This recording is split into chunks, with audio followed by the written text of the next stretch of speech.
Back home, and another Gaza rocket struck the Shar HaNegev region in the western Negev this afternoon. There were no injuries and no damage caused.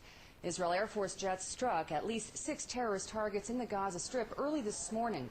According to Hamas, 2 Palestinian civilians were injured during one of the attacks on arms smuggling tunnels along the border with Egypt. The airstrike came in retaliation for yesterday's deadly Palestinian rocket fire that killed a Thai agricultural worker on Moshav Nativ HaAsara. Israel today filed a complaint over that attack with the United Nations Security Council. Ambassador to the United Nations, Gabriela Shalev, said that even though Israel is showing restraint, its residents in the south are living under continuous and present threat. Israel has declared that the 35-year-old Thai man killed in yesterday's attack is a victim of terror and will thus give his family in Thailand a regular monthly stipend of over $1,000.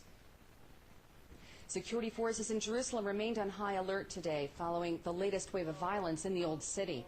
Thousands of police officers were deployed in and around the capital, particularly in East Jerusalem.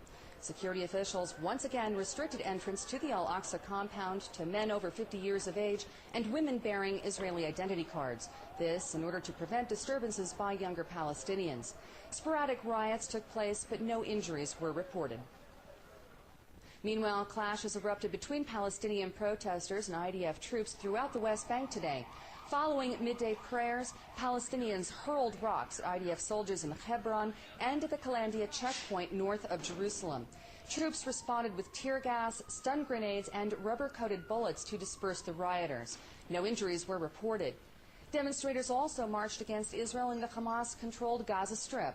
Hundreds of Palestinians chanted anti-Israel slogans in Rafah, the southern tip of Gaza, demanding that people rise and resist against what protesters called violations practiced against Palestinians and the Al-Aqsa Mosque in Jerusalem.